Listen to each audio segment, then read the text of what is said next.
எதிர்பார்த்து காத்திரு, அது நிறைவேறி தீரும், காலம் தாழ்த்தாது. இயேசுவில் பிரியமான சகோதர சகோதரி இன்றைய முதல் வாசகம் அபக்குக் இறைவாக்கினர். அவர் வாழ்ந்த காலம் இஸ்ராயல் மக்கள் பாபிலோனில் அடிமைகளாக இருந்த அந்த நேரம். எனவே அவர்கள் அடிமைகளாக அழைத்துச் செல்லப்பட்ட போது தங்களுடைய வாழ்வாதாரத்தை இழந்து அடிமைகளாக அழைத்துச் செல்லப்பட்டார்கள். இஸ்ராயல் மக்களுடைய வாழ்க்கையை நாம் பார்க்கின்ற பொழுது அவர்கள் எகிப்தில் அடிமைகளாக இருந்தார்கள். அசரியர்களுடைய படையெடுப்பு, பாபிலோனிய படையெடுப்பு, இப்படியாக அவர்கள் தங்கள் வாழ்க்கையில் நிம்மதி இல்லாத ஒரு சூழ்நிலை. எனவே தங்களுடைய ஆலயம், தாங்கள் வாழ்ந்த இருப்பிடம், வீடுகள், ஆடு மாடுகள், உடைமைகள் என்று எல்லாவற்றையும் இழக்கக்கூடிய சூழ்நிலையில் அவர்கள் அடிமைகளாக பல முறை இந்த நாடுகளுக்கெல்லாம் அழைத்துச் செல்லப்பட்டார்கள். எனவே இப்படிப்பட்ட ஒரு சூழ்நிலையில்தான் அபக்குக் இறைவாக்கினர் அந்த மக்களிடம் சொல்கின்றார், கண்டிப்பாக கடவுள் உங்களுக்கு வாழ்வு கொடுப்பார், அவர் உங்களுக்கு விடுதலை கொடுப்பார், ஒரு காலம் பொய்க்காது. கடவுள் வாழ்வு கொடுப்பது, விடுதலை கொடுப்பது, அந்த வளமையான ஒரு நேரம் கண்டிப்பாக ஒரு நாளும் பொய்க்காது, உங்களுக்கு கண்டிப்பாக கிடைக்கும். அது காலம் தாழ்த்தி வருவதை போல தோன்றினாலும், ஆனால் நம்பிக்கையோடு எதிர்பார்த்து காத்திரு, அதை நிறைவேறி தீரும், காலம் தாழ்த்தாது.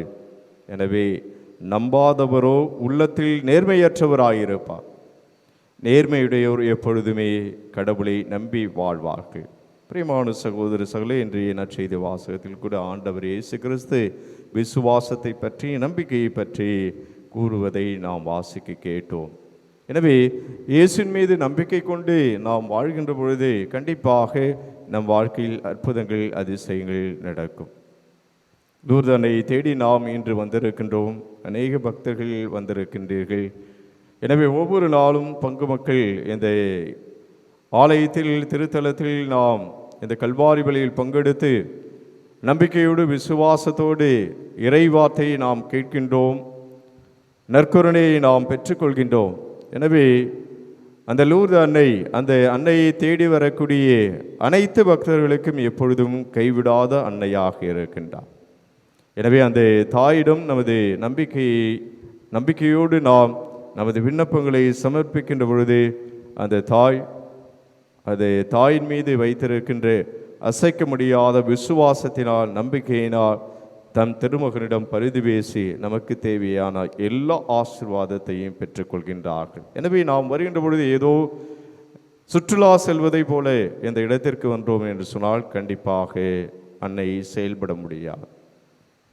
எனவே இந்த திருத்தலத்திற்கு வருகிறோம், திருத்தல பயணிகளாக வருகின்றோம், பக்தர்களாக நாம் வருகிறோம் என்று சொன்னால் ஆண்டவர் இயேசு கிறிஸ்துவினுடைய சீடர்களாக இந்த இடத்தில் நாம் வருகின்ற பொழுதுதான் அந்த தாய் நம்மளுடைய குறைகள், நம்மளுடைய விண்ணப்பங்கள், வேண்டுதல்கள் அனைத்தையும் நிறைவேற்றி நமக்கு கொடுப்பார்கள்.